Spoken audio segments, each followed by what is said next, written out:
ये कहानी सोनपुर नामक गांव में रहने वाले एक बहुत ही धूर्त और मक्कार ठग जग्गू की है। जग्गू लोगों को बेवकूफ बनाकर उनसे उनका धन और कीमती सामान ठग लेता था और उससे अपना खर्च चलाता था।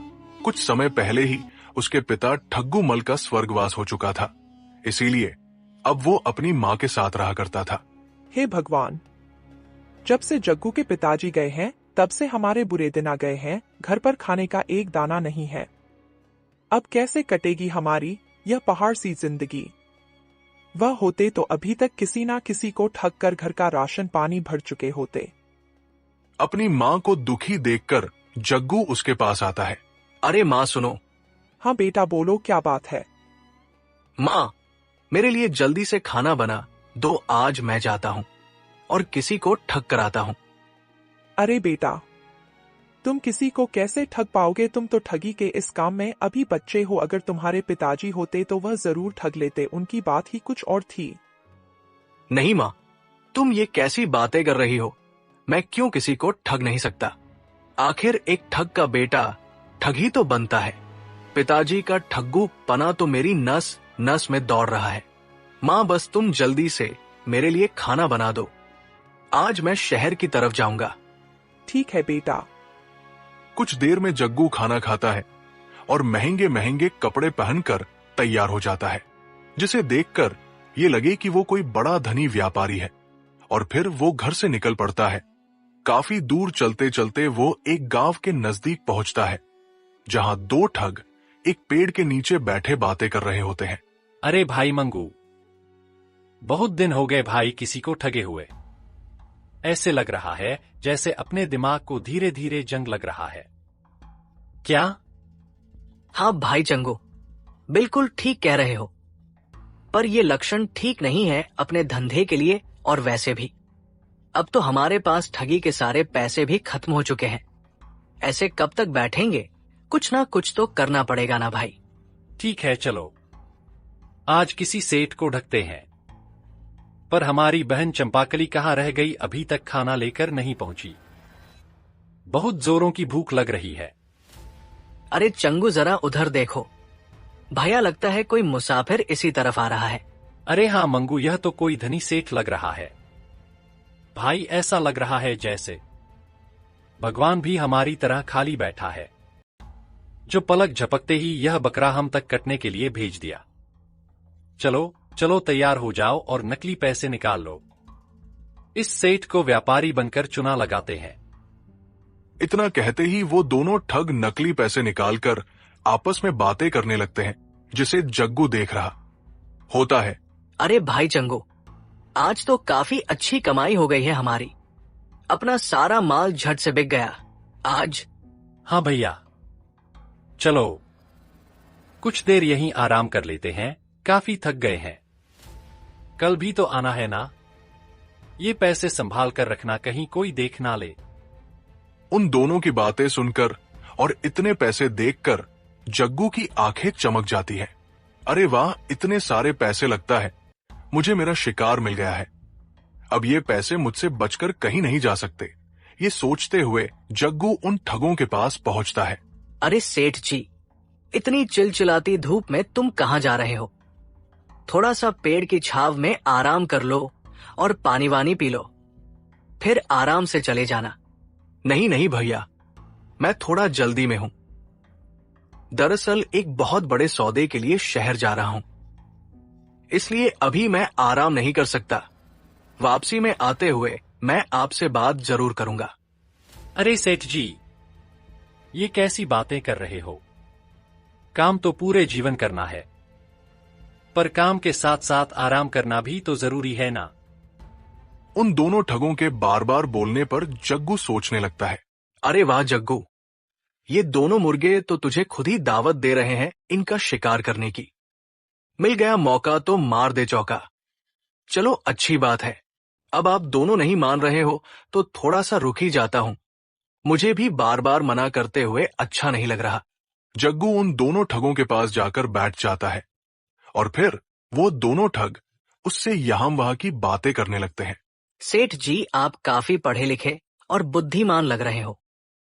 मैं आपसे एक बात कहना चाहता हूं। हाँ बताओ भाई, क्या हुआ? ठीक है सेठ जी, पर बात को बताने से पहले मेरी एक शर्त है। बोलो भैया, क्या शर्त है? सेठ जी, मेरी शर्त यह है कि अगर आप मेरी बात को सच मानोगे तो कोई बात नहीं, पर अगर आप मेरी बात को झूठा मानोगे तो आपको पूरे 5,000 देने पड़ेंगे। हाँ ठीक है भैया, मुझे तुम्हारी शर्त मंजूर है। अब बताओ कि क्या बात है? सेठ जी, बात यह है कि एक बार मैं अपनी भैंस चरा रहा था और हमारे खेत में गेहूं की फसल खड़ी हुई थी।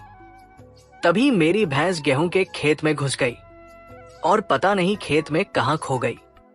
हमने पूरा खेत ढूंढ लिया, लेकिन मेरी भैंस कहीं नहीं मिली। फिर हमने पूरी फसल कटवा दी, भैंस फिर भी नहीं मिली। फिर मैंने उसी फसल के गेहूं चक्की में पिसवाया, लेकिन मेरी वो भैंस मुझे फिर भी नहीं मिली। और हद तो तब हो गई सेठ जी, जब मैंने उसी आटे की रोटी बनवाई और जैसे ही मैंने उस रोटी का पहला टुकड़ा तोड़ा तो उसमें मेरी भैंस की पूंछ का बाल निकला, और जैसे ही मैंने उस बाल को बाहर खींचा, तभी उस भैंस की पूंछ मेरे हाथ में आ गई और मैंने उस पूंछ को पकड़कर उसे बाहर ही खींच लिया, जिससे वो भैंस मेरे सामने आकर खड़ी हो गई। तब मेरी जान में जान आई। लेकिन सेठ जी, आज तक जिसे भी मैंने ये बात बताई है ना, उसने मेरी इस बात को झूठा ही बताया है। अब आप ही बताओ कि ये बात झूठी है ये सच्ची? पहले ठग की बात सुनकर जग्गू हैरान हो जाता है और सोचने लगता है, अरे ये दोनों तो ठग ही है। अच्छा, तो ये सब इनकी चाल का एक हिस्सा है। ये दोनों मुझे ठगना चाहते हैं, लेकिन बच्चों में भी एक ठग का बेटा हूं। अब देखता हूं कि कौन किसे ठगता है। अरे हाँ हाँ भैया, बिल्कुल सच्ची बात है। कभी कभी ऐसी घटनाएं हो जाती हैं, सबके साथ हो जाती है। मेरे साथ खुद कई बार ऐसी घटनाएं हो गई हैं। अब मैं तुम्हें क्या ही बताऊं। एकदम ताजा तरीन घटना तो आज सुबह सुबह ही मेरे साथ घट गई है। क्या बात कह रहे हो सेठ जी? आपके साथ ऐसी क्या घटना हो गई? अरे भैया, मैं भी अपनी बात ऐसे ही थोड़ी बताऊंगा। मेरी भी एक शर्त है। हाँ हाँ, बोलिए सेठ जी, आपकी क्या शर्त है? हम आपकी शर्त मानने के लिए तैयार हैं। बहुत अच्छी बात है। शर्त तो मेरी भी वही है कि अगर तुम लोग मेरी बात को झूठ मानोगे तो तुम दोनों को मुझे 5,000 रुपए देने पड़ेंगे, और अगर सच मानोगे तो कोई बात नहीं। हाँ ठीक है सेठ जी, हमें तुम्हारी शर्त मंजूर है। बता क्या बात थी? अरे भैया क्या बताओ, आज जब मैं तैयार होकर सुबह काम के लिए निकलने वाला था ना, तभी मेरी घरवाली ने कुछ सुंदर सुंदर पकवान बना दिए और वो कह रही थी कि पकवान खाकर ही जाना। लेकिन मुझे अपने काम की ज्यादा जल्दी थी, तो मैं पकवान खाए बिना ही आ गया। लेकिन मेरी धर्मपत्नी मुझसे इतना प्रेम करती है कि वो पकवान लेकर मेरे पीछे पीछे यहां तक आ रही है। लेकिन सेठ जी, आपकी सेठानी जी तो कहीं नजर ही नहीं आ रही है। अरे भैया, यहाँ नहीं, उधर देखो, उधर वो रही, वो मेरी सेठानी आ रही है। अरे चंगू, ये तो हमारी बहन चंपाकली आ रही है। ये सेठ तो हमसे भी बड़ा ठग है। अब क्या करे भाई? अगर हमने इसकी बात को झूठ कहा तो हम दोनों को इसे 5,000 देने पड़ेंगे, और अगर सच कहा तो ये हमारी बहन को अपनी बीवी बताकर ले जाएगा। भैया मेरी मानो तो हम इसकी बात को सच ही मान जाते हैं और अपनी बहन चंपाकली को इस सेठ के घर भेज देते हैं। वैसे भी हमें आज नहीं तो कल अपनी बहन का विवाह तो करना ही था ना। अपना यह काम बिना एक पैसा खर्च किए हो रहा है, अपना तो फायदा ही है भाई। वैसे भी यह सेठ अपनी बहन को खुशी रखेगा, इतना पैसे वाला जो है। हम अपनी बहन को इस सेठ के साथ ही भेज देते हैं। सेठ के घर में जितना भी माल होगा वो सब हमारी बहन कुछ दिनों में लेकर भाग ही आएगी। तभी उन दोनों ठगों की बहन चंपाकली उनके पास पहुंच जाती है, जिसे देखकर जग्गू बोल पड़ता है, अरे आ गई तुम भाग्यवान। मैं कितनी देर से तुम्हारा इंतजार कर रहा हूं। तुम मेरे लिए जो भी खाना लाई हो वो अब मैं घर जाकर ही खाऊंगा। अरे तुम कौन हो और कैसी भाग्यवान? मैं तो तुम्हें जानती तक नहीं हूँ। अरे अरे मेरी प्यारी बहना, ऐसे नहीं कहते।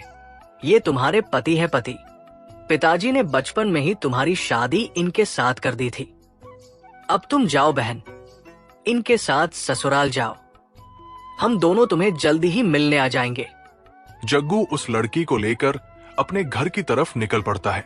अच्छा मेरे प्यारे सालों, अब मैं चलता हूँ। अरे भैया, यह सेठ तो हमारी बहन को ही टक्कर ले गया। हाँ सही कहा चंगू, हम इसे छोड़ेंगे नहीं चा। लो हम कल ही इसके घर चलेंगे। अगले ही दिन वो दोनों ठग अपनी बहन को लेने के लिए जग्गू के घर की तरफ निकल पड़ते हैं और कुछ देर में वहां पहुंच जाते हैं। अरे भैया, आ गए आप लोग। हाँ बहन।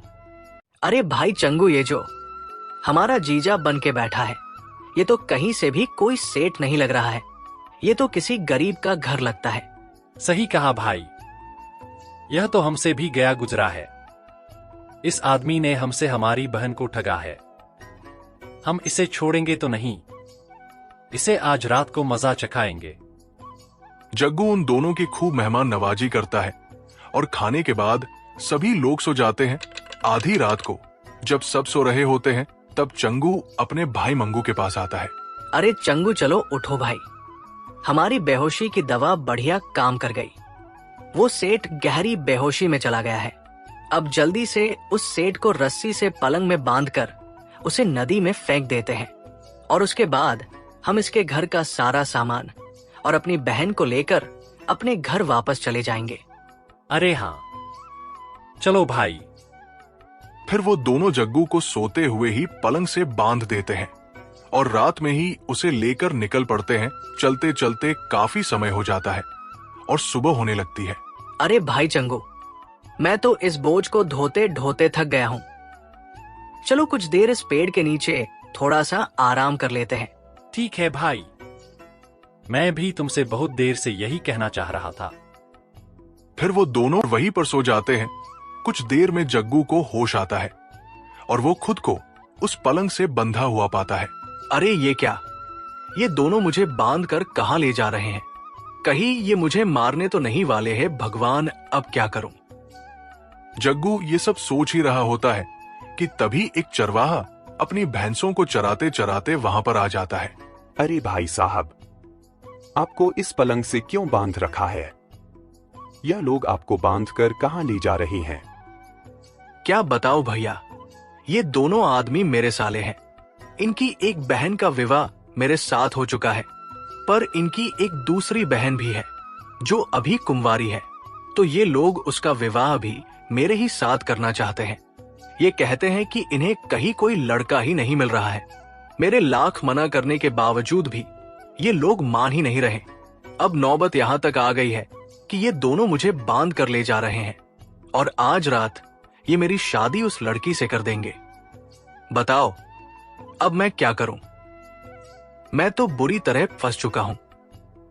अरे भैया, आखिर मुझ जैसे गबरू जवान के होते हुए आपके साथ अन्याय कैसे हो सकता है? क्यों ना आप इनकी दूसरी बहन का विवाह मेरे साथ करवा दो।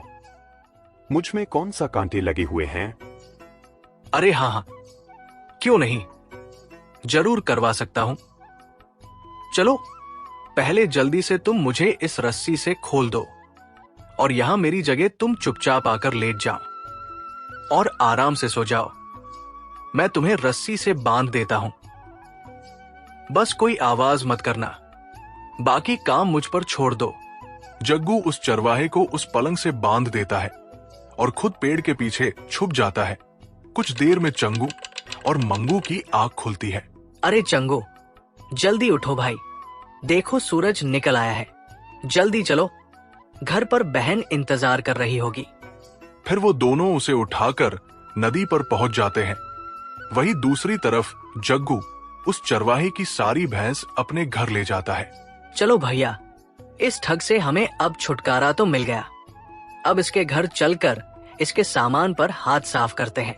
वो दोनों जग्गू के घर चले जाते हैं। वहां पहुंचते ही वो दोनों चौंक जाते हैं जब वो देखते हैं कि जग्गू पहले से ही वहां बैठा हुआ है। अरे ये क्या, ये ठग तो यही बैठा है। ये कैसे हो सकता है? अरे अरे जीजा जी, तुम यहाँ पर कैसे आए? और इतनी सारी भैंसें तुम कहां से ले आए हो? अरे मेरे प्यारे सालों, ये ना ही पूछो तो अच्छा होगा। तुम दोनों ने मेरे साथ बहुत अन्याय किया है। तुम लोगों ने मुझे नदी के किनारे ही फेंक दिया था। अगर थोड़ा सा और आगे गहरे पानी में फेंक देते तो मैं इससे भी ज्यादा अच्छी अच्छी और सोने की भैंस पकड़ कर ले आता। अब क्या करूं? तुम लोगों ने मुझे किनारे ही फेंक दिया, तो यही भैंस मिली है। अरे जीजा जी, ये क्या बात कर रहे हो? अगर ऐसी बात है तो मुझे भी कुछ भैंस दिला दो। हाँ जीजा जी, मुझे भी भैंस चाहिए, जल्दी से दिला दो। ओहो अच्छा, तो तुम लोगों को भी भैंस चाहिए, वो भी सोने की। तो चलो मेरे साथ, मैं जहां बोलूंगा तुम लोग वही कूद जाना और अच्छी अच्छी सुनहरी भैंस पकड़ कर ले आना। जग्गू उन दोनों को उस जगह पर जाता है जहां नदी का पानी बहुत गहरा होता है। अरे सुनो सालों, तुम जल्दी से इस जगह पर कूद जाओ। यहां तुम्हें सोने की सुनहरी भैंसें मिलेंगी, नहीं तो लोग तुमसे पहले ही ये सारी भैंसें लूट ले जाएंगे। जल्दी करो। अरे नहीं जीजा जी, हम ऐसा बिल्कुल नहीं होने देंगे। चलो भाई चंगू, लगा 2 छलांग। जय हो। चंगू और मंगू उस नदी में छलांग लगा देते हैं। नदी में पहुंचते ही उन्हें उसकी गहराई का पता चल जाता है और वो डूबने लगते हैं। अब उन्हें सारी बात समझ आ जाती है कि जग्गू ने उनके साथ वही किया है जो उन्होंने जग्गू के साथ किया था। उन्हें अपनी गलती का एहसास होता है और वह जग्गू से उसके लिए माफी मांगते हैं। जग्गू उन्हें माफ कर देता है, जिसके बाद वो सब ठगी का धंधा छोड़कर मेहनत का रास्ता अपनाते हैं और खुशी खुशी रहने लगते हैं। दोस्तों, कहानी अच्छी लगी तो लाइक जरूर करें और ऐसी ही मजेदार कहानियों के लिए इस चैनल को सब्सक्राइब करना बिल्कुल ना भूलें। तो मिलते हैं एक और अनोखी कहानी में, तब तक स्वस्थ रहें, मुस्कुराते रहें।